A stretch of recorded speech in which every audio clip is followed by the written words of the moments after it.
All right, all right, all right. Hello. Hi, beautiful. How are you? I'm good. How are you? I'm doing better. I feel like the conversation that we had offline really helped center me, and that's not even supposed to be your labor. So thank you so much. I Of appreciate it. course. I'm gonna make sure these white women drop some coins on your link for the Freedom Inc.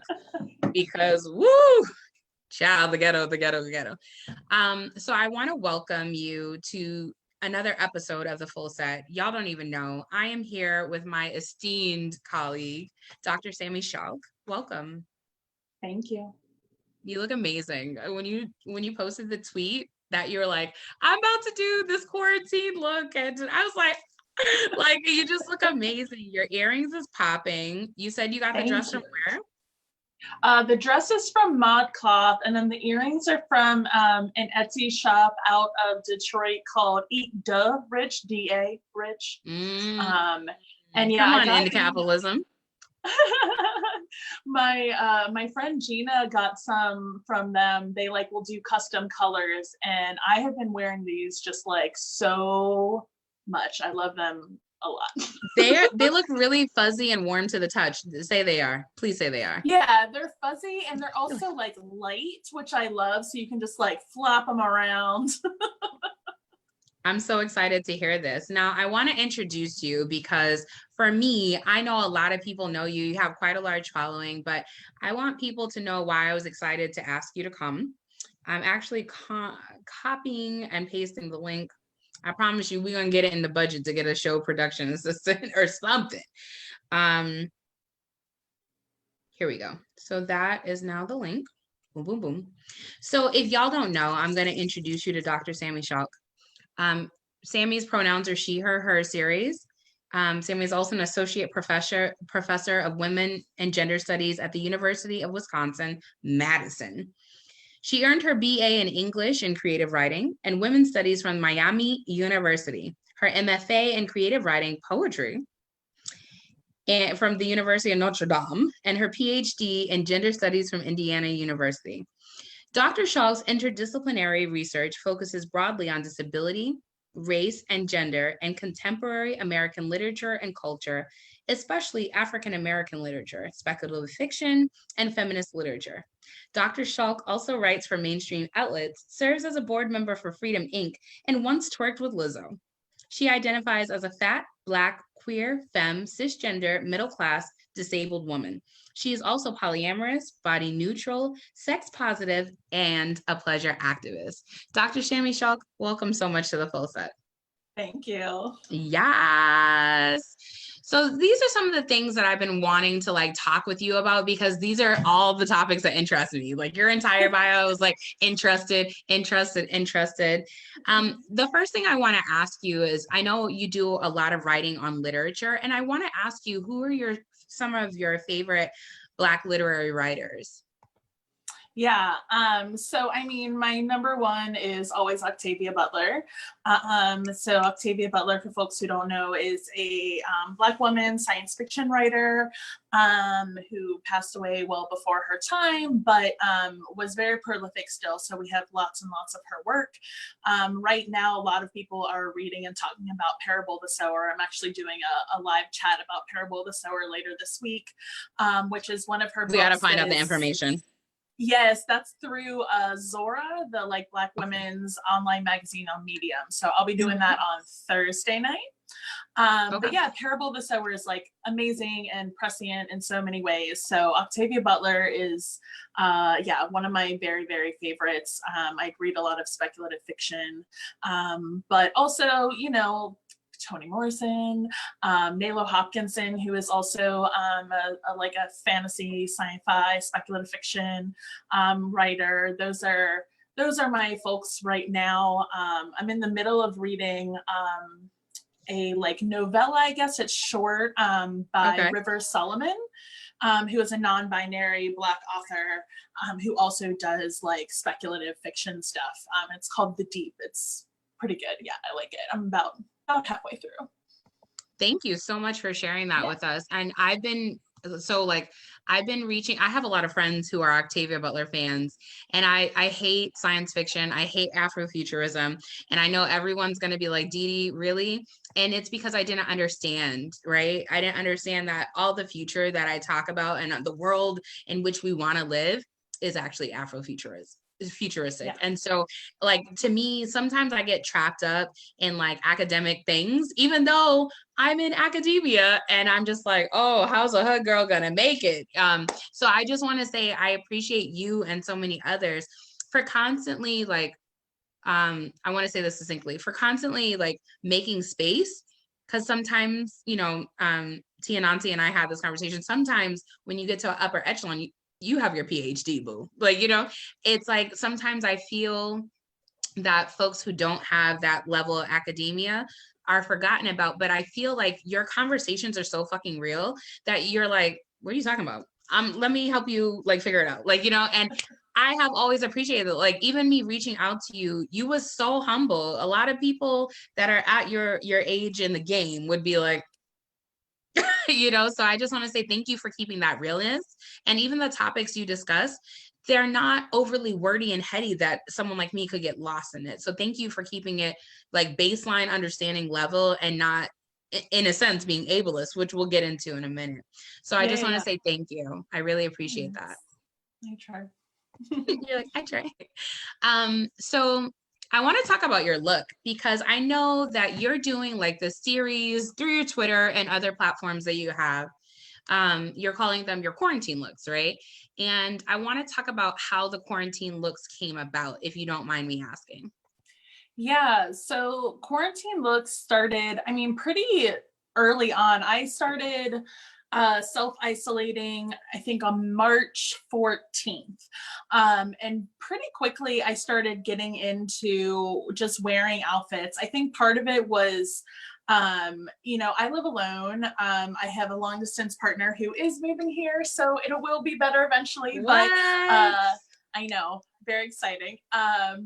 But right now I live alone, and a lot of my friends locally are folks who are immunocompromised or have small children, and so I really don't have much human contact at all right now, which is really hard for me as a person who really is pretty outgoing, pretty extroverted, pretty social, and also very like touch is my love language. And so for me, the quarantine looks became a way of like creating something to do through each day, like to make sure that I was, you know, getting out of bed, taking a shower. Right. But also my clothes are often pretty like bright and shiny, and they bring me a lot of joy. Like one of the things that I love to do is to dress up and go out in the world, and you know, even just like being in the grocery store and just have people be like, what's happening? And I'm like, yeah, we should just be fabulous whenever we want to be. There shouldn't be a reason besides that you want to. Like you wanting to is enough of a reason. And I really just felt like quarantine was the space to lean into that because I'm mostly in my house. So I wear things that are like, especially when it was still cold here in Madison. You know, I was wearing like these short shorts. Right? I'm in Madison, Wisconsin. Yeah. So, I mean, it just snowed on Sunday. So who knows? Amen. I'm in upstate New York. Yeah. It just gave me an excuse to wear all the things that I kind of reserve for parties and special occasions. And it just became this way that I was like, I have this extensive closet. I have slight shopping problem. And I don't use it as much as I could, you know? Right. So it became a way of, really getting to wear the clothes that I love that I don't wear very often. And now it's kind of become a challenge because I haven't repeated an outfit yet. And so I'm trying to like mix it up and see like how long can I go. And I've done them most days. I haven't done them every day. Some days it's just not in me to do it. And that's okay. Like I'm not turning this into a job, but when it does feel good to do, I try to put something together. Thank you so much for explaining that to me. Because when you and I had talked earlier last week, I was telling you, I was like, I would have never known that. And this show, in essence, was a way for me to get out of my depression. I feel like the pandemic is placing me in this weird place that I'm not familiar with, which is loss of control of my own livelihood and life, you know?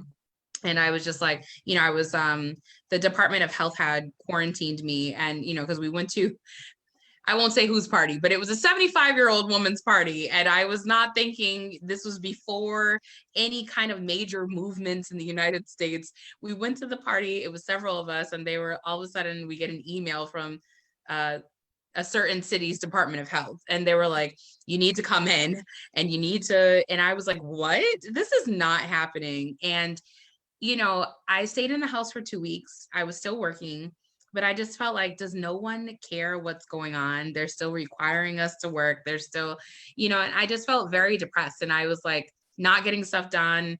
I was just scrolling on the internet and just feeling like I'm absorbing everyone's trauma about this and not processing my own. So this show gave me something to do. So when you told me that you're like, this came out of my quarantine depression, I was like, yeah. Yes, it's really hard to feel depressed when I like am wearing a rainbow coat, you know, like I just, it's really, I love color and shine, and it just really helps lift my mood a little bit.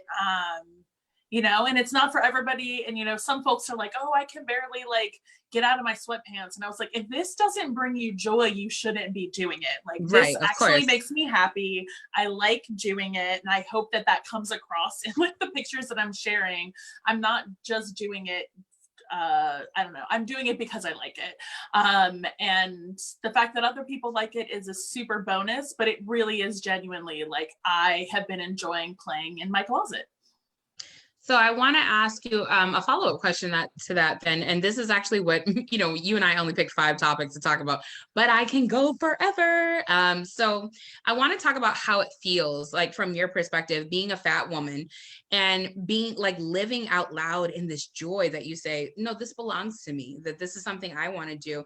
And this is the way I choose to participate in my own life. And whoever meets me on my journey is just going to have to accept it. Like, how did you always feel that way? Because after you and I spoke, I did end up reading the chapter in pleasure activism, which I hadn't. And it was actually really eye-opening for me as a polyamorous person, but we'll get to that in a second. But my question to you is, when did you become comfortable with being a fat girl? Like, I mean, do you still struggle with that? Because these colors is popping, and my entire life, niggas have been telling me wear black. Like, if you want to be slender, if you want to look chic and très fashionable, like you should wear black. And my entire life I've worn black, and the colors on you look amazing. And I always thought that I had self-confidence, but this boo-boo, I now need to look up that boutique that you were talking about.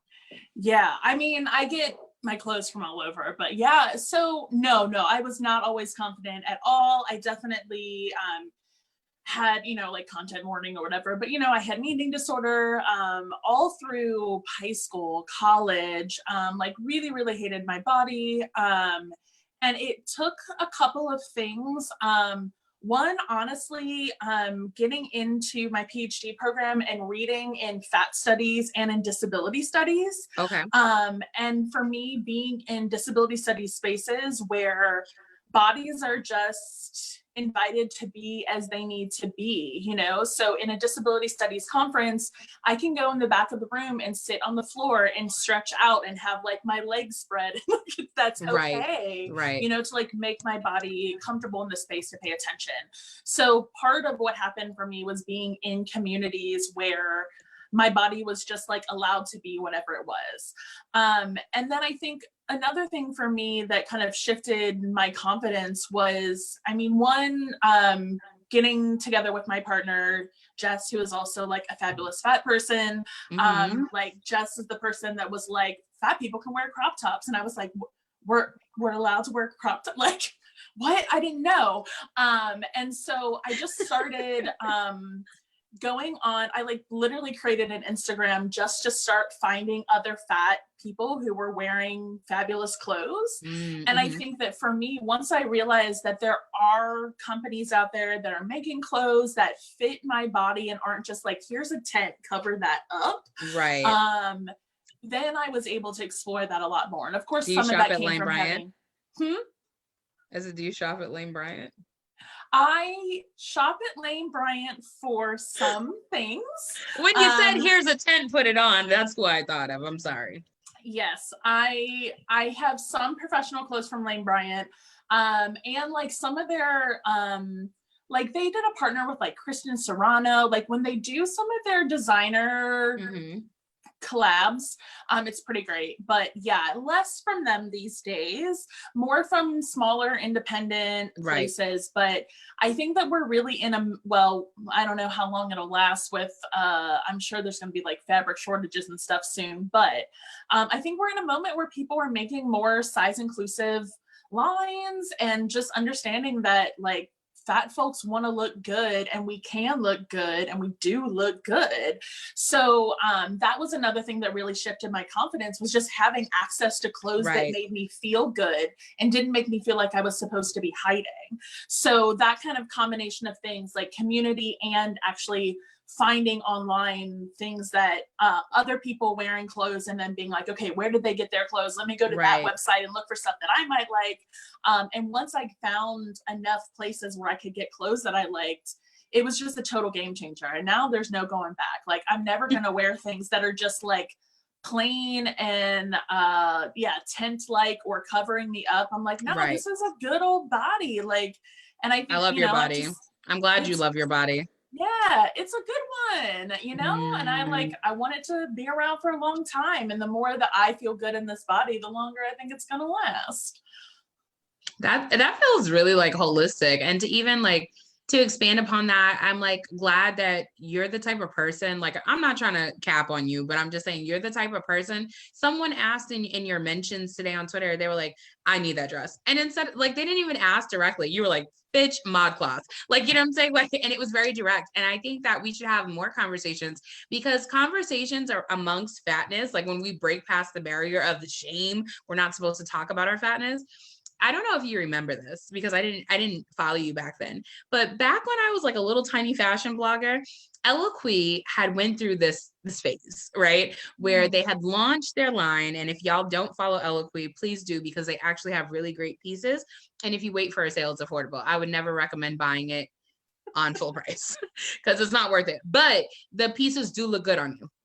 And so I remember, had it not been for fat plus size bloggers like Marie Dene, had went online and was like, no, here's an open letter. Like, don't let the fact that like then people are not buying your clothes, like when you've clearly made a niche for fat plus size women, like then you do better. Like it was a call to action. She was like, do better, market your shit in a way that we will see it and like that we can talk about it. Because, and I was surprised they stuck around, and like the pieces just are amazing. I have this really green dress and I called it Miss Nelson is Missing because that's what it made me feel like. And everybody loved it. I'm like, it's Eloquy, like, you know, so I'm glad that we can talk about these things and not feel like, you know, I notice a lot of thinner people do this thing where like, well, you're trying to copy me. We know that style is so scarce, like, you know what I'm saying? And quality clothing, because I can't tell you how many things I bought from Rainbows and I'm like, oh my God, this is only lasting me 2 wears, you know? So I just appreciate it, because it's really hard to talk about clothing with people who don't share your size. So thank you very much. Yeah, I really feel like it's important to, you know, somebody recently was like, are these places paying you to like tag them? And I'm like, no, I want people to know if they're trying to find looks like this, like go to this website.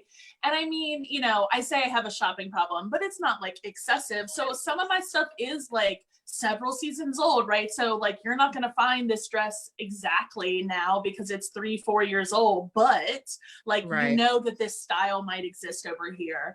And you know, I just want, and my stuff's a range of like prices and stuff. Some of my things I'm like, yeah, I got this like on clearance at Ross for $15. Come on, you know, and other things are more expensive. So, you know, I just let people know where I got it from and hope that, you know, they can find things that they like, because it took me so long to find things that I liked. I'm going to tell you, I got this. I'm only going to show a little bit because I don't have pants on, but I got this dress from this clothing swap called Buy Nothing. Well, it's not just a clothing swap, but it's called Buy Nothing. It's part of this larger global, obscure economy, right? And so I got this dress for free from another plus size woman. And it was after I had made a post about, please label your clothes and don't say, certain things, or try to be inclusive when you talk about size. And I got picked, and I actually got a lot of these, and like the geometrical prints and stuff like that. And so this dress is free, and also these earrings are from Rainbows, because Rainbows has some pretty good finds when you dress it up with something else nice. So I want to say thank you. I have a comment, and Adora says that she is the only fat woman in her city to make the top 10 best dress. We deserve fashion. So she will be following you, the good doctor. So yes. I want to shift gears for a second, and not really shifting gears, because when you talk about the joy from being able to get dressed, I want to talk to you about pleasure activism. I know that you informed me that you wrote you had a conversation with Adrienne Maree Brown in the book Pleasure Activism, but when I asked you what is the definition of pleasure activism, you gave me something that I'm like, I want to run with that. And so I would just like to ask you, could you share it with us, what you feel pleasure activism embodies? Yeah, so I mean, pleasure activism is multifaceted, I think, in a lot of ways, but basically it's the idea that, or I would say two main ideas. One is that as social justice movements and liberation movements, we want to make social justice and liberation the most pleasurable experience as possible. We want to invite people in and make it a good, positive experience, because that's what makes people stay invested, right? So we want pleasure to be a part of our movement work. And then that pleasure is inherently political. And so those of us who are most marginalized and oppressed are also the ones whose pleasure is most denied, most critiqued. And so pushing for pleasure and accessing pleasure, and particularly making sure that marginalized folks have access to pleasure, is, again, so these two things kind of tied together, but it's about our pleasure being political. So like I said, dressing up, pleasure is the point. The whole point is to feel good, because I live in a world that tells me to hate my body and to not feel good. So that is the point. My pleasure is the point.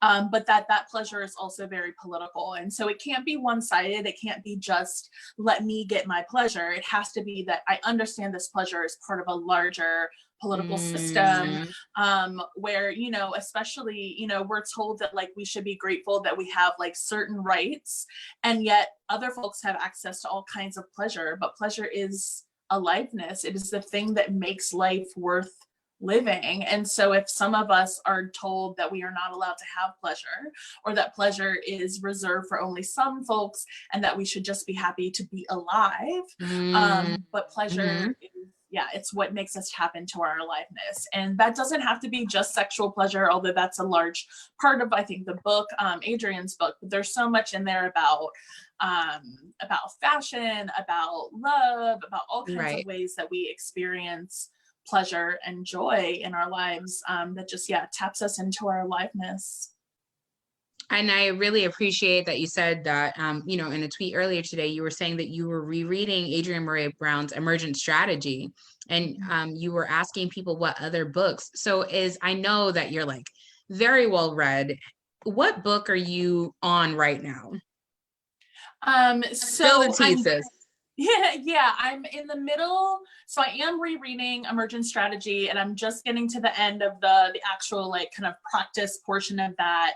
And the next on my list is, I'm actually doing a lot of rereading right now. So I'm rereading Sarah Ahmed's Living a Feminist Life. Okay. So that's another one. I'm really trying to read things right now that feel like they inform how to live in this moment. I feel like there's so many things that are changing. For me personally, the last year has been just a wild, wild adventure of change. And now I feel like that wild adventure of change has expanded into the larger culture. So it's a weird kind of lining up of timing. And so I'm spending a lot of time reading. So yeah, that's what I'm reading. And then getting back into fiction. So I did just read the Parable of the Sower. So John Jennings and Damian Duffy did a graphic novel adaptation, and it's beautiful. And I mean beautiful in like a bad way, you know, like it's like visceral. So I really was into that graphic novel. So yeah, that's what I'm reading right now. I feel like I need good political texts that help me think about how to live and how to be ethically in this moment. And how are you making time for reading? Because it's not like you're not working, right? And so like I think about myself, my best friend just sent me or had someone send me Fledgling, and I was like, chapter 1. All right, I got to go to work. And then I have to do the show. And like, so how do, I feel like this question actually can apply to a lot of folks, because many of us have very busy lives, even during the midst of the quarantine, right? And how do you, like, what is your recommendation for someone that's like, I'm asking for me, but I'll say I'm asking for a friend. What's your recommendation for being able to like shut out everything and being like, I need to get through 2 chapters so that way I can escape? Yeah, well, so I will say that I'm in a weird position right now. So I am on a research leave, so I was not teaching this semester. So okay. I have not had to be in the trenches for this, like figuring out online teaching. So right now my job really is to be reading and researching. Okay.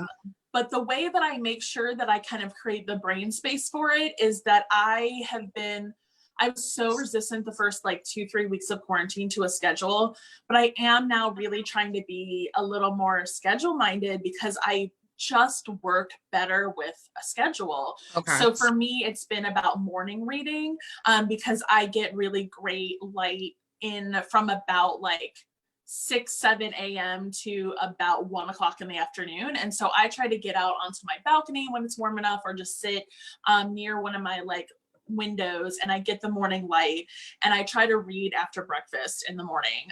And if I don't read any more than like that one chunk of time, which is like 30 minutes to an hour, that's fine. But like for me, reading in like just the sunlight, I don't know. I'm also, again, I live in Madison, Wisconsin. So there's a large chunk of the year where we don't really get much sun. But you're from Kentucky, right? That's where my folks are from too. I found out recently. So oh yeah. Yeah, I grew up in Kentucky. So, I've experienced some winter, but not the winter that happens here. And so, yeah, I just like to get in the sun and read. And I try to think of it as, I'm really emphasizing for myself pleasure. And so like, I'm not reading things that are like hard and heavy. They're things that like give me hope, things that like feel nourishing, because that's all I can do right now is like nourish myself and prepare for whatever comes next. I'm trying to like be involved in the community in different ways, but a lot of what I can do as someone who like isn't an essential worker, is not, a medical worker, someone like that, like a lot of what I can do is like get the fuck out of the way, like just stay home and get out of the way so that the people who like have to work can work without another person just like being around breathing on them. Right. And I appreciate like, so this is what I'm talking about. You just like, it doesn't make sense to me how real you are. Like, and when you just said like, get out of the way, I thought about your article about the lowbrow culture and what was it? Guilty pleasures and lowbrow culture. Yeah. About academic elitism or whatever. And like, just being able to talk to you about certain things and you're just like, valid, like instead of like balking at the audacity and like, don't you know my work? Don't you know I'm still a Black woman in this America? I feel like the complexity that you're able to bring to the table actually serves you. So thank you. Thanks. I want to talk with you because I know that you're a huge disability advocate and activist, right? And a lot of people all of a sudden followed me and I'm like, I don't advocate for myself. So so I just appreciate it. But I wanted to ask you, one, how did you begin your ascent into disability activism? And also for someone who may be disabled or who isn't, right? How is the best way to be in solidarity with marginalized groups and or communities you're a part of and or adjacent to? If that was too much, let me know. Yeah, I might ask you for the second question again. Okay. But so, like, how I got into disability studies, basically I took a class when I was 19 years old at Miami University that just fit into my schedule and was an elective, but it was called Women in Disability, and I was kind of newly, sort of, kind of out.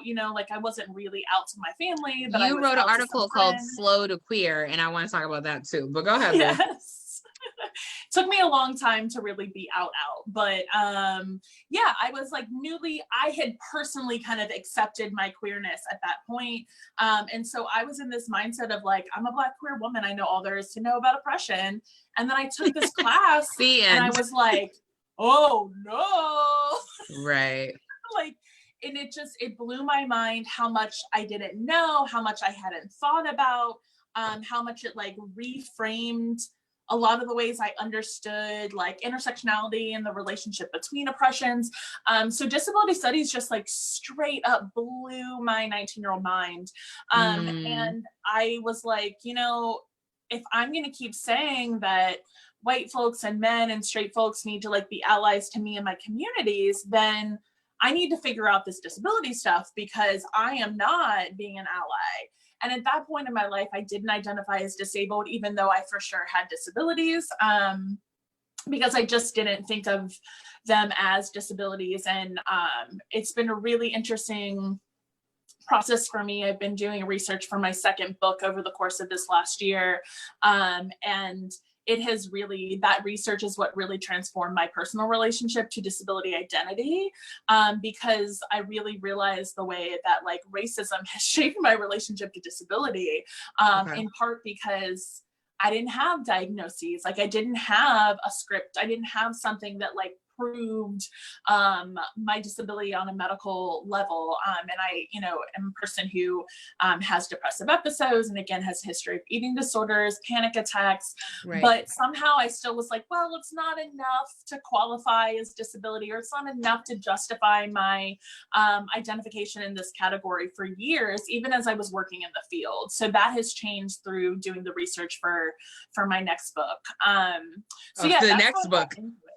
Yes, I have. Book 2 is, we'll see when it comes out. I've been working on it for like 3 years, but it's been really hard for me to write. I've been doing a lot of reading, not so much with the writing. Sorry to my editor. Yeah, so that's how I got into it. And then in terms of being an ally, I think the first thing is to just start listening to disabled folks.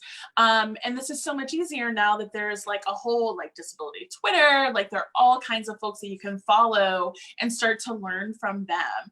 And so I think I always tell folks the first point is to not like start acting, it's to start learning. And so you start listening and uplift other people's voices, right? Reshare what they say.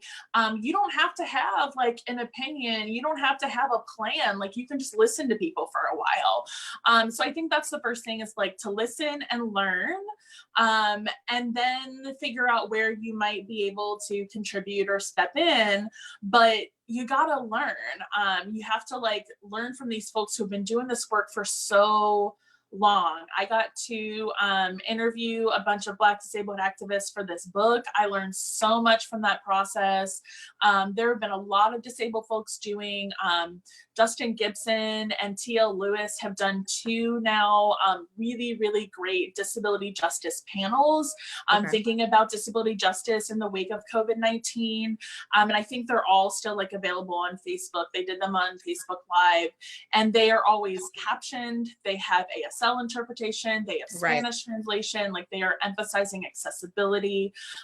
So yeah, there's just some really great work happening. So I think that's the first thing, is like listen, learn from folks who know what they're talking about, and then figure out ways that you can intervene. And I think the interventions happen in a lot of ways. One of it is being like using your vote in a particular way, like listening to disabled folks that way, signing petitions, but then intervening in your interpersonal lives. Like start talking to people about the ableist language that they use. I think the hardest thing for being in solidarity with any community is that like it's easy to think that the thing I should do is like go help those people. So I need to like go into their communities, or I need to go volunteer there. And like that sometimes can be okay, but it also can be really like white savior stuff, right? The hard work, the work that I want like men and white folks and able-bodied people to do, is to actually like engage your people, like the folks that are sitting at your dining room table, the Right. friends that you have, like engage them one-on-one, you know, privately. You don't need to be like fighting on Facebook, but you like engage with the people that are closest to you, because that is Right. the hardest work. And that's the work that actually I think is most transformative, is when people have these one-on-one conversations. But that is the thing that scares people, right? Is to be like, Right. you want me to confront my racist uncle? Like, you want me to talk to my like friend about how he uses ableist language? You want me to like talk to my bro about how he's offensive to My women? bro. Like, yes. Yes, talk to your bro. Like, Right. that's the work. It's not just you being nice to ladies. Like, it's also you interrupting this If you stuff can that's manage happening that. when women, yeah, like the stuff that happens when marginalized folks aren't around, the stuff that happens in the background, like that is the work. So yeah, you got to interrupt that shit wherever you see it. And also, I know I appreciate that whole framework. I also think about I think about the times that I've seen people interrupt that shift, like, you know, when someone's like, and you're using ableist language, right? It's always at a time, not always, but a lot of times it's performative as fuck, because it's always at a time when like the person has like, I've just seen it happen quite often. And that's why I try to stay out of woke book. You know, like I was having a conversation with my friend, and there was another person here, and I was going to say something about the language that they were using because it was ableist as fuck.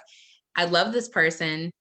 She's woke as fuck, but I think in her anger and her hurt and her disappointment about a situation, she was processing it. And a part of me wanted to say it. And I was like, bitch, you know, you only performing right now because homegirl is sitting across from you is going to say something if you don't say something. But I was like, nah, let her have her moment. And then she and I can come back to that and be like, hey, I knew you were upset earlier. So I think we need to move away from performative activism and actually like land on where it's important and where it counts or whatever. Because I see a lot, I like how you said that there's different avenues for the learning. I think call outs are an important avenue for learning, but I think that sometimes we do it to the detriment of others instead of being like, okay, you're probably not in a space right now to talk about content warnings, suicide. And also, if you're saying this about people commit suicide, it may not be a place for me right now to insert that committing suicide is not what the thing that they're doing. Like, you know what I'm saying? And so it's just very interesting, the conversations. And I appreciate you saying listen. And you said that, from what I hear you say, that you're a person that you're like, hold up, I've done my research, I've listened, and then you learn some things about yourself. You're like, this is where I fit in. And so I think sometimes what people do with activism is that they're so passionate. Like, I recently was diagnosed with an STI, and I was like, overcome. I was like, what the fuck? Like, you know what I'm saying? I've been living my whole life. It's pro-ho and this, that, and third. And I'm like, hold on, this shit doesn't define me, number one. There's a lot of stigma around it. Number two, I was like, and number three, if there were 5 items in which I had to face in a death match, this would not even be on the list. Like, you know what I'm saying? And so like, I needed to calm down, but also I need to know that it's okay to like listen and learn. I've been following a lot more accounts about, you know, my new diagnosis, and I don't have to be an advocate in order to advocate. I don't have to be at the forefront in order to show that I've been listening and been doing the work and been knowledgeable. And so I don't know if I went somewhere different with that, but No. I think that totally makes sense. I mean, you said doing the work, right? And we say that a lot. And I think that people think the work means, yeah, that I'm like out in the community doing whatever. But part of the work is the internal work, right? So like working on your like personal acceptance and understanding and right. comfort, so that then when you put yourself on a more public stage about it, you're ready and comfortable, you know. Like, there was a time where I still wasn't comfortable with people calling me fat. And now I'm just like, yeah, that is a description of my body. You know, but like then when like the trolls show up and call me fat, like I'm going to be all sad about it. But now I'm just like, yes, but that required Right. me to do the personal work. And I think that all kinds of activism and advocacy require us to do that internal transformation, right? Like transform yourself, transform the world. Right. You know, I often, sometimes part of my meditation practice involves doing the Mary Hooks, the mandate for Black people in this time. So folks unfamiliar, it's like the mandate for Black people in this time is to avenge the suffering of our ancestors, earn the respect of future generations, and to be willing to be transformed in the service of the work. And like, that's part of what we have to do in this movement. Is like, we also have to transform our like oppressive thinking that is internalized. And so it took me years to work on my internalized ableism and fat phobia to be where I'm at, even as I was always a fat and disabled person. Yeah, that thank you for like shifting that. That totally makes sense to me because, you know, I have a pacemaker and I've always thought, even though I've lived a life where I couldn't go outside, like I had a permanent doctor's note in my file. This bitch only has 3 heart valves. Don't let her do nothing, you know? And I was like, I'm like everybody else. Like I was not really focused on actually the ways that I am, and I'm different, like actually is more like everyone else. And like, you know, and I feel like I wasted a lot of years not knowing myself and not knowing that my limitations could lend to other things. And so I think that the work you're doing is amazing. And I'm actually looking forward to listening. I don't purport myself, even though I'm living with neurodivergence and a whole bunch of other shit. I don't purport myself as an authority because I haven't done enough research on it. So hearing you say, like, this is how I learned about my own self is super helpful. So thank you for that. I appreciate it. I wanted to talk about another way that marginalized groups and communities need to be advocated for. And you wrote an article. You've actually written several. I can't even like keep up with you at this point. But there was a tweet that I had came across, and you had written an article, and it was called "Dear White People," and it was supposed to be a series of columns addressing whiteness. We won't say white people, but we'll say whiteness, right? And you had to explain what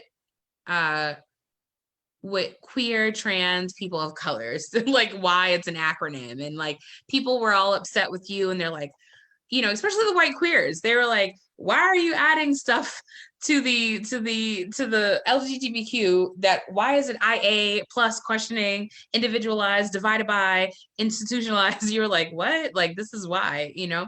Can you let me know, or let the following know, like why you decided to even, like, what bravery came about in you that you decided to take on these white queers and like their ignorance at the fact that you calling them white queers is just describing the social group that they're in when they're making a political statement about their gayness? Yeah, so the series for, you know, a couple, I'm not doing it anymore. Just had to, I was running out of topics and also just like really burn out You're like, why am on I talking to the life. white people? Yeah.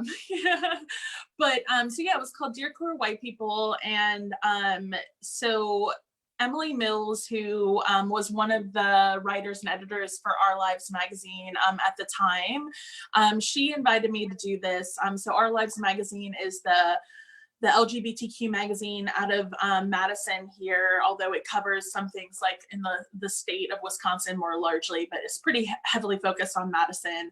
And it came out of a moment, I guess now 2 years ago, that there were protests in Madison to get cops out of the Pride Parade.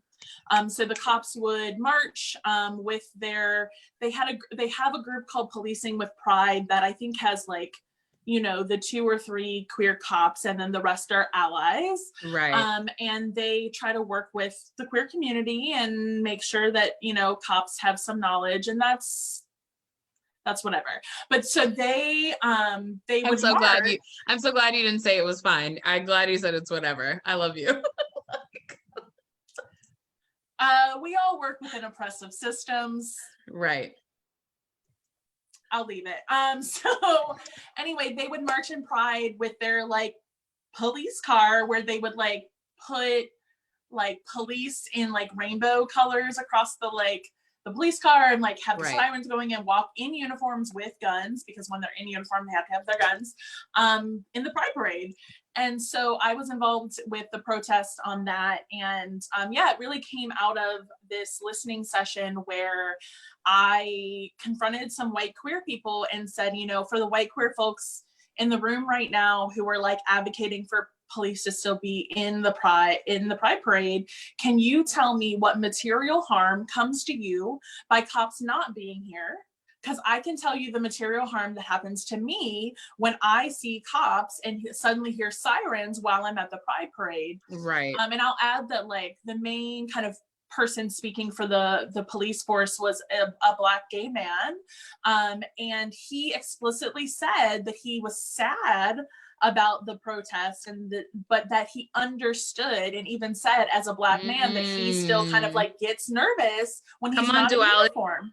Come on, duality.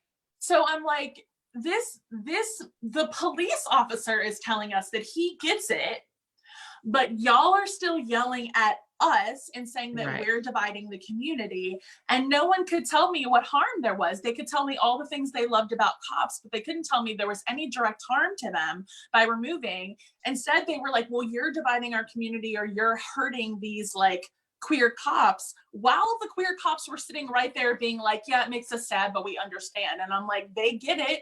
And also they can still come to Pride. They just can't be in uniform with guns. Right. You're like, can we actually separate this for a moment? Especially because Pride was started by a Black woman. So I mean, and like, cops are not a protected identity category. Like, y'all can just come be here as people. I'm not at Pride as a professor. I'm at Pride as like a hottie. Like last year I had these little rainbow booty shorts on. Like I was not there. I have to see the photo. You have to share it with me. I need to see this. I need to have been there for the experience. Yes, there were tiny little booty shorts. And so like, we're not all there as our professions, although some people are, but like not everybody. And it's not like an inherent right that you get to be there as your profession. Right. So we did win that, and they removed cops from Pride. Y'all did that shit. Okay. All right. Yes. So we now have cop-free prides here in Madison. Thank you, Outreach. And that kind of led to then, because I spoke at this event and I was like on the local news for it or whatever, suddenly I was getting all these white people that were like, teach me, talk to me. Don't they expect the most from you? I just want to pick your brain. And so I was like, this is overwhelming, because at the time I had only been in Madison for about a year. And so Emily gave me this platform basically where she was like, maybe this will be a way that you could kind of address some of these things that people were asking you without doing the same amount of emotional labor. So that's where it came from. And for the most part, you know, people were actually pretty receptive. There wasn't like a ton of hate mail. I mean, there were some people that were upset, but like, it was pretty okay. So yeah, I think there's probably some white queer people in Madison that don't really like me, but I don't care. No, that's valid, about people not liking you and not caring. It's like, do I have to care so much? I think about like what the larger implications are, because I actually like the term larger implications, and I feel like it makes me sound super important whenever I say the larger implications. I think about something that just recently happened. We don't have to go into it, but I would feel uncomfortable if I didn't lift it up. A board member and a leader at BuyNet USA made a statement on the internet, and it was very interesting that people of color and Black folks already know what to do with our own. Like, we'll say whatever. But I noticed that the people calling this Black woman out, is a Black trans woman, calling this Black woman out, were mostly white queer folks. And, you know, when I said something about it, I was like, I can tell white queers really haven't learned intersectionality. They're using the word queer, which is a political statement, instead of calling themselves, I'm a white gay person. They're using queer. I was like, and yet they're failing to realize that them trying to debunk you and the statement that you made about whether or not the bisexual flag is available for public use, or do you have to pay per use or whatever, regardless if you agree with her statements or not, the fact that like it was all white queer people that down with this person. And like, I'm like, the fact that y'all would contact Twitter and try to get her profile removed, would go to her Facebook page, the insults and slurs being left on her Facebook page from folks that are like, we're here, we're queer, we're all the way near. Like, you know, it amazes me. And so, but the reason I'm bringing this up to circle it back is because I noticed a lot of the pushback to even what I said, which was like, can we recognize that there can be humanity here? Like, just because she's a Black woman, you should pause because of your position of privilege over her. And they were like, and now you're being racist. I mean, like, what is I don't care about white people, but when we're talking about marginalized groups, there's these people that face oppression because they're queer identified, right? But then they fail to realize, like, and I think that this happens a lot, even with the disability justice that we talked about, is that you're like, well, why do you get it passed? You know, like, why can't we actually make space for other people when it comes to intersectionality? We just have to be like, no, I have the flag, I'm queer, and that's it. Like, if you have some other problem on top of being queer, then that's your problem. Like, why are people like this? I mean, yeah, that's the age-old question. Like, why are privileged people like this? I mean, it's privilege, right? Even if they don't understand that it's privilege. Yeah, I think that, so I don't know about the situation that you're talking about, but I definitely think that white queer folks, for many of them, queerness is like their only or major marginalized identity, right? And so because of that, sometimes they think that they understand all other oppression. So they're like, I know what it's like to be discriminated against. And you're like, yes, you do. And that discrimination operates very differently than the discrimination that people of color face, or disabled people face, or women face, or trans folks face. And so, like, it's not the same thing.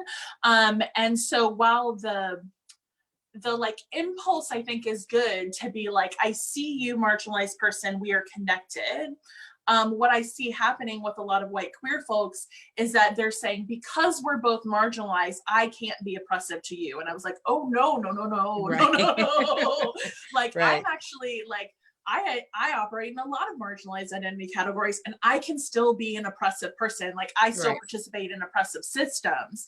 And so I have to acknowledge when I have done harm, when I'm like not the person to be the spokesperson or to not speak in this moment. Like, I still have to do that even with all the marginalized identities that I occupy. And so, yeah, I feel like folks really don't get that sometimes. And they feel like, again, like, because it's their major marginalized or their only marginalized identity at times, it also becomes their like main community. So they really, that was the big thing here in Madison, was like, the queer community is being divided by this. And I was like, I remember you said that in your article, I'm not part of the same, like, I'm not part of the same queer community as like most of the white gay men in Madison. I'm not in the same queer community as the sporty queers, as I like to. I'm not a sporty queer. Like, that's a whole other group of queer people. So yes, we all share this identity, and in theory are like in community in some ways, but only in theory. Like, I don't know your name, I don't know your face. So like, what is community then without that engagement? And that was the thing that I think a lot of those conversations opened up, was I was like, if you're not willing to have a conversation with me to my face, where I can ask you questions and challenge you, if the only thing you're willing to do is like go behind my back and email like the organization that I work for, or like volunteer for, or whatever, if that's the thing, if you just want to keep going over my head, you want to pull a Karen on me, then we are not in community. Actually, you are resisting being in community with me. And so, excuse me. All I heard was Cardi screaming in my ear, coronavirus. Yeah, I can't get it out. She's still so present in my life. And I guess that was where I was coming from, is because, like, you know, after I don't have to do, you don't have to do, none of us have to do the labor of talking to them. But I always try to shift them to my side because I could use queer people's money. It's fine. And so, like, I know I got a lot of apologies. And I think about this, like, even with white feminism, when you separate yourself and you're like, actually, this is how feminism should look, right? With like persons most marginalized at the center. And this is how it doesn't look. And then white women say, you're being divisive. Like, you know, and it's the same thing. But I've also had white women slide into my inbox from a dissertation I've given like years before and be like, you know, I've had time, it's been 2 years, but I've had time to think about it. And I just want to say, I apologize to you. I took up a lot of space on that post. And then the apology is like so long. But I don't know if you've ever experienced that. And is it the same thing that, you know, there's an oppressed group and that's all they know is their oppression. They don't know anything outside of that. And so I think the same thing of white feminists. Yeah, I think there's a lot of similarities there. Although I think that within feminism, there is actually more language to talk about this than there is often sometimes within queer communities. At least in my experience, and you know, I have a pretty specific experience as being someone who like was trained in gender studies. Like, you know, I operate with a lot of academics. So, but yeah, I think that there's a similar kind of thing happening where, you know, folks are like, well, this is a women's issue. And we're like, what is woman to you? Like, how are you defining woman? Like what, so that there again, like we are all part of multiple kinds of communities in plural. Right. And that I think is the thing that if you are a person who operates across identities, you already know that. You know that you operate across multiple communities, but when you can kind of easily fit into one and not have to cross as many boundaries, it's easy to think that there is just one singular community that I'm like, no. Yes, I'm a part of queer community, but I'm also part of like all these other communities that are not necessarily mostly queer, and I have to have those as well. But I think that some folks really live in these like white queer enclaves where they're like, the only people I know are like basically white queer people with a few people of color thrown in, but they're all this. And I was like, well, that's lovely, but that's not the world that I live in. It's not the communities that I operate in. Thank you so much. I want to ask you about polyamory because I have been invited into spaces that I feel like are not sure are for me. And I'm only asking you this because you made a tweet shifting from the white queer gaze. There was a tweet that you were like, there is an advertisement or like a meetup for people with alternative lifestyles. And I'm like, what the fuck does this mean? Does this mean that you're into kink? Are you polyamorous? Like, what are you in? Are you into BDSM? Like, what does alternative mean to you? Are you just queer? Like, what does everybody get to come to this meeting and just like party it out? I don't know. And so I think about a lot of the poly spaces I've been invited to, and I'm just like, having conversations with poly people has been the most incredulous thing I've ever experienced in my life. Being polyamorous has allowed me a freedom that I really didn't know existed because I've always been involved in monogamous relationships, but always feeling like I'm suppressed or like I'm supposed to do this and this is who I'm supposed to be with forever. And they would be able to, I will call it cheating, but I will also say they were able to engage in meaningful relationships. Like, I'm not going to dismiss their partners or whatever. They were allowed to engage in meaningful relationships with these other people.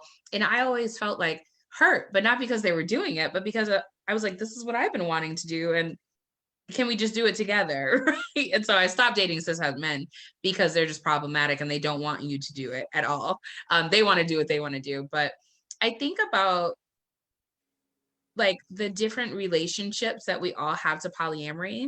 And I know that you're in a long distance relationship. So am I. And so I want to know, like, how does that work when you have like not everyone has a primary partner or several partners. And like, it's just, there's this huge spectrum, right? There was a map that I saw one day as a meme and I was like, yes, I can understand this very much. And like, I guess my question to you would be, where do you fall on the map? And what advice do you have for someone who's trying to navigate non-monogamous relationships? Yeah. So I identify as solo poly or like relationship anarchy style, where I really believe that you're also anti-marriage, right? Yes. I don't want to say anti if you're not.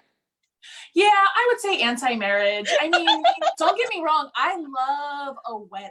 Like, give me a wedding any day. I fucking love a wedding. That is all I want. But I'm not sure what's going to happen after that, but. Yes.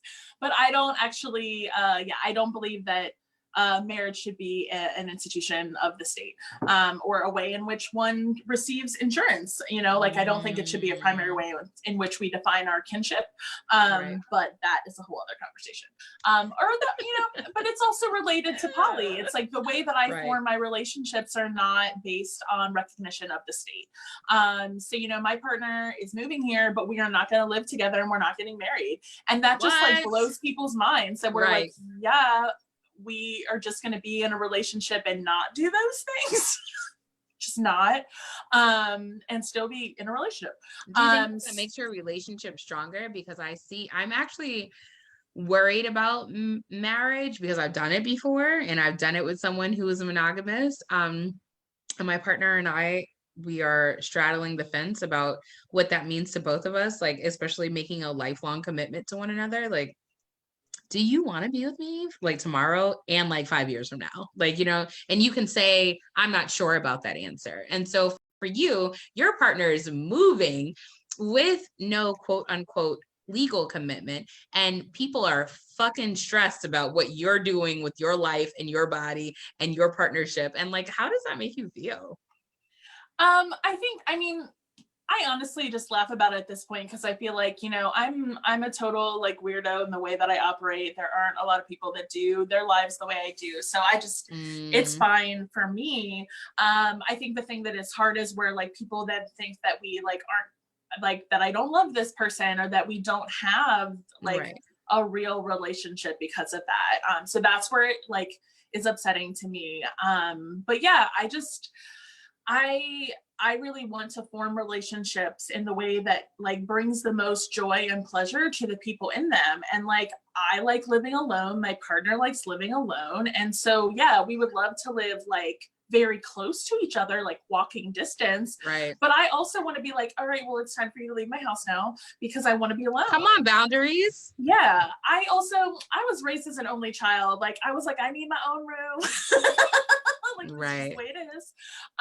So yeah, and I think that anybody, no matter what kind of relationship you have, whether it's non-monogamous or monogamous, like also monogamous people don't have to get married and don't have to live together and don't have to have children. Like so for me, like it's an ethic of just the relationship anarchy style just means that every relationship that I form is informed by the consent and desires and needs of the two people involved, right? And of course, like there are consultations when, you know, new people are involved, like with the people who exist, but that is part of like my life. Like I don't want to upset people in my life, so I consult with them in certain ways when I'm like seeing a new person.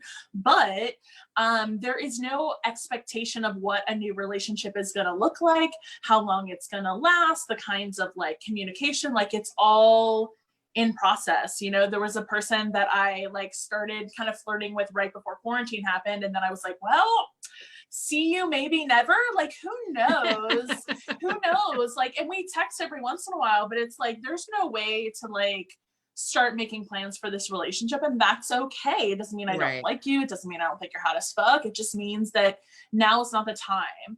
And so I think that, you know, the expectations of like monogamy and that all relationships should follow this certain pattern, it's just a lie, and it always has been a lie, right? Like many of us have not followed these parameters, in part because, you know, marriage is not accessible to all people. Like there are many disabled folks who can't get married because it would fuck with their benefits. There are, you know, Black folks have not always have access to marriage.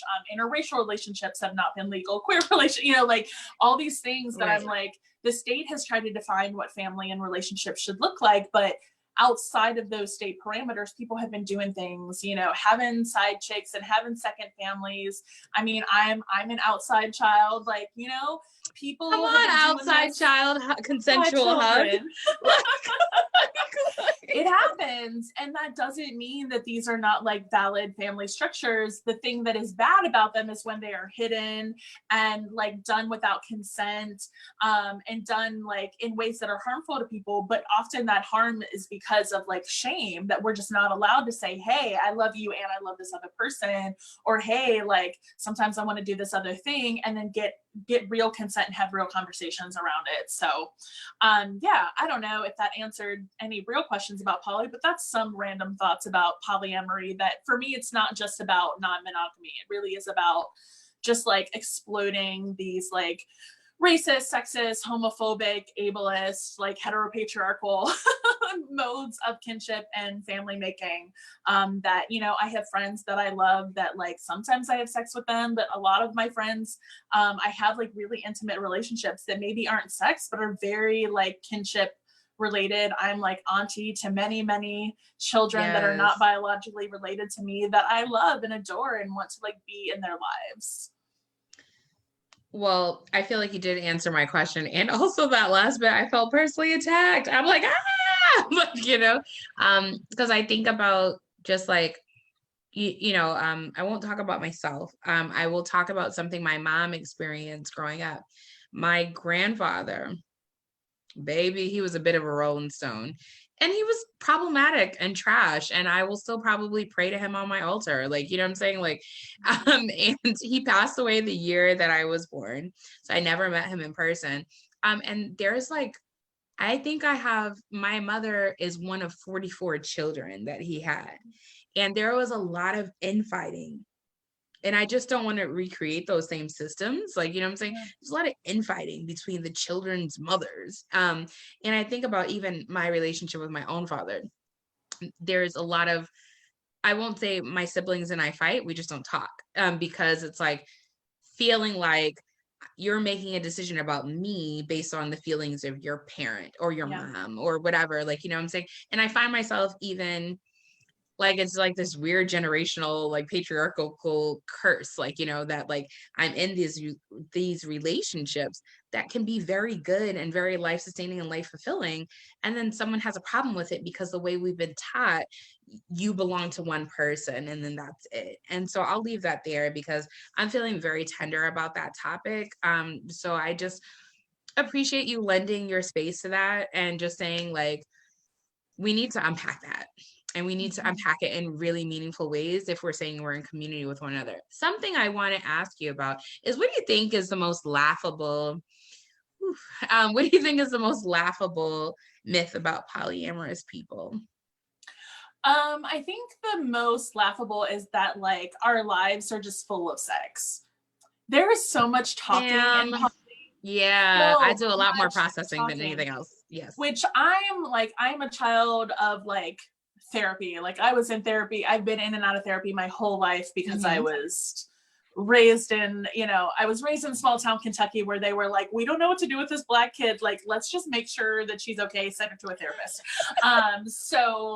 I've been in and out of therapy my whole life. So I love to talk and I will talk things to death. Right. Um, and I think that I have developed like really good communication skills by being poly and by being in a lot of therapy.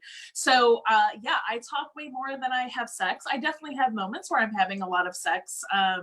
I had what I called a slut-batical right before quarantine happened, I want to be where on I a slut-batical. yeah, it's where I just went and like tried to have as much sex as I could for like a month. Right. And then quarantine happened, which I was like, did I make this happen with my pussy? I don't know. Can I just Um, tell you how relieved I am that you said pussy? Because I try not to swear this entire, you just never know who you're getting. And so I try not to swear this entire thing. But now that you've said the word pussy, I just think we should hold a moment of space for pussies everywhere. I really do. For yeah. pussy, big pussy energy, for people with pussies, for people without pussies that enjoy pussy. I mean, just pussy, pussy, pussy, pussy. I'm just so happy you said it. Now I can move on with my life. Thank you. Yeah, I think for a long time I tried to be really careful about my language, just as like a professor, but then I was like, it's really hard for me to like hold that space. So I still try when I'm in professional spaces to not do it, but I think especially right now with quarantine, I'm like, I'm in my house. Like I don't know how to act right in my home. That's not where I do that. I accidentally wore a Black Lives Matter shirt because I was at home and I have like 10,000 of them. Right. And I wore one. I had a conference call Monday morning and it's like this 8:30 check-in we do in. And I'm like, I was so overwhelmed, inebriated, same difference, on Mother's Day. And I watched Insecure, that I was just like, I can't live my life like this. And I rolled out of bed, lifted up my laptop, and was like, I'm here. And I could tell there's a certain white lady that I work with, and she was like, and I was like, bitch, I'm in my house. What you want to do? Enforce a dress code? Like, I mean, listen. Right. So I wanted to ask you, this is my second to last question. I wanted to ask you, because I know you got to eat, and I got to eat. I have soul food actually in my kitchen right now. Nice. That I decided to gift to myself, because today has been a harrowing, the end of today has been harrowing, and then you kind of actually helped me reshift it. So I just want to say thank you. But I'm really excited to get into this fried chicken in a moment. Oh, yes. Yes, it's from Myrna Soul Food, where Trinbago used to be. So I'm ready to get into it. The question I wanted to ask you is, you have so many talents. Being beautiful is a talent. Being smart is a talent. You're goofy as fuck or whatever. Do you have like some hidden talent you haven't been sharing with us? Like, do you know how to open a bottle with your teeth without, I don't know, cracking one? So I was trying to think, because you told me that you were going to ask me, and I don't know. I mean, genuinely, twerking was a skill that I didn't know I had until maybe 2 years ago or a year ago. I don't remember when, but I took this class, a twerking class. You took a twerking tutorial? Yes, I took a twerk shop. Did it come in handy or not? Yeah, I like because people were like, oh, you're so good, and I was like, white people always say that when I like when Black people dance, like automatically. But then my friend took a video and showed it to me, and I was like, what? Oh, you're like, my booty do that. What? Okay, look at my thighs. Look at my thighs. Like, look at it just bouncing all over. That I didn't even. So that was for us as a brief moment. That was my hidden skill. But then, of course, like I got outed with Lizzo, so now people know. I saw that you went on stage. Yes, I did. I got to twerk with Lizzo. You had Lizzo. a fucking purple cape that said 100% that bitch. I should have known you swear. It's okay. All right, go ahead. Yeah. So I think that's like, that is my secret, was a secret skill. Now I don't know. I don't know twerking if I have as a superpower. Yeah. That needs to be the title of your next book. I don't care what nobody says. I'm serious. Whatever you was working on, just insert that. My partner had an artist do this like comic drawing, like a cartoony like translation of the moment of me twerking with Lizzo, where she like squatted down and like looked at my ass. And so it has this real like superhero vibe that I was like, yeah, that's the comic book I want, is like my butt touch Lizzo butt, and then I got like magical superpowers from that moment. Where was that concert, if you don't mind me asking? It was here in Madison. That's what I thought. I didn't think I would ever go see anybody in concert after the weird sordid time that I went to go see Erykah Badu at the House of Blues. This person I was dating at the time, I like to ask really hard-hitting questions, and people, that's why I don't date. And so I was like, how many women did you ask before you asked me to go to the show? And he was like, you was number 5. I was like, wow, number 5. I'm gonna go with you, but we're never gonna talk after this. I think I slept with him one more time, but it's fine. He wished me happy Mother's Day. He'll be all right. And so I went to this concert with him, and I remember that, but I thought, I was like, I'm never going to go to another concert again. That was been the shittiest experience I've ever had in my life. And I went to go see Lizzo. She came to Boston University, has like this huge, I don't know, amphitheater. I don't know. Maybe it's even a sports arena. That's probably what it is. And my best friend was like, bitch, I bought tickets. I called out of work sick. I don't care. They could fire me. I'm really hoping that they fire me.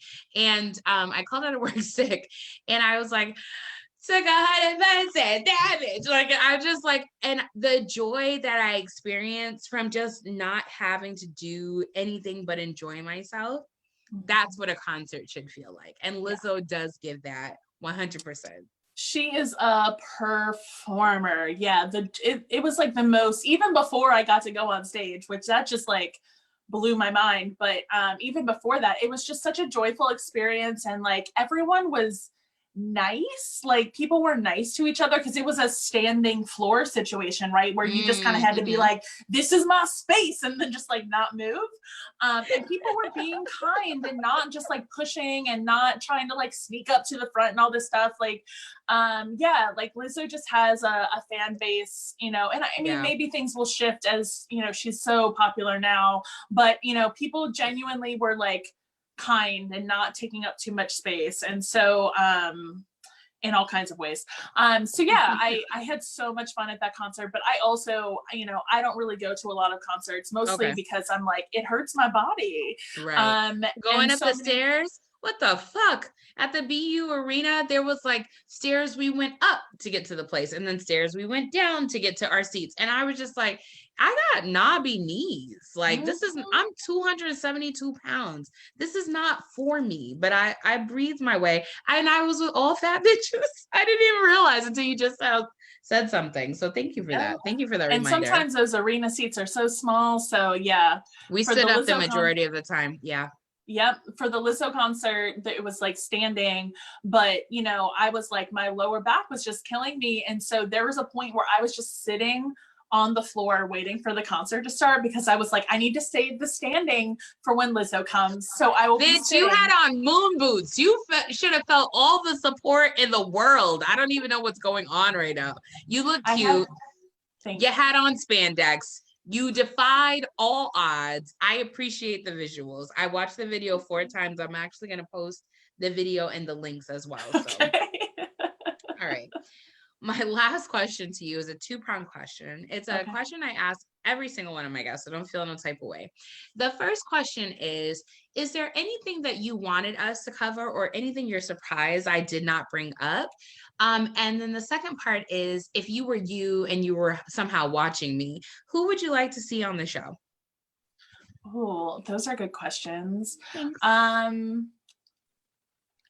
think there's anything that we didn't cover. I mean, we chatted a little bit about what we were going to talk about. So no, I don't think there's anything we didn't cover. But who I would like to see, I mean, of course, I love Adrienne Maree Brown. I'm trying to get her so bad. It's not even funny. Like, it's been a year and a half. And she's on sabbatical. And she's on sabbatical. Her team was like, yes. Her sabbatical. She deserves rest. Yeah. So let me think. Who else have I been like into lately? Come on, into lately. Yeah. Who have I been into lately? I've been like I spend so much time on social media these days. So I've been following this person. Their name on Instagram is Top Freak Daddy, and they are a white queer person, trans person, and they've been doing these videos called Quarantine Dad that just they tickle me to no end. I think it's because it's like a Southern like white guy persona, like dad, and that's the persona, and I think it just like it channels some of my like white family in Kentucky. But so there's something familiar about it. But yeah, I love Quarantine Dad. So if you want to talk to Quarantine Dad, Top Freak Daddy on Instagram, a lot of joy. I already typed it to myself and I'm so excited. Sami, I feel like I could talk to you for hours and hours, and like even the 25 minutes that you like spent with me trying to get on Instagram because my cookies, I'm telling you, I do so much. I need one of those. I've seen photographers use them, the MacBooks that like have like the expansive screen and all the TG and megabyte. I don't know what the fuck it is. I just know I need it because I'm consistently doing videos. So I just want to say the 25 minutes you spent with me plus the hour and a half we just spent together has been so meaningful in so many ways that you're probably not even aware of. Not yet. And I'm going to actually rewatch this when I'm in, for me, a better space, because I can't believe we got through this. Yeah, I'm so glad it worked out and you figured out the tech stuff. Yeah, this is great. Yeah, thanks for having me. It's fun. Thank you for being on the show. And this has been another episode of The Full Set. Dr. Sami Schalk, I hope that you have an amazing evening and you enjoy all the things that are coming to your way, and the shifts that are happening in your life shift the way that you need them to. And congratulations on coming closer together with your partner. Thank you. Thank you. Have a great night. Have a great night, boo. Bye. Bye.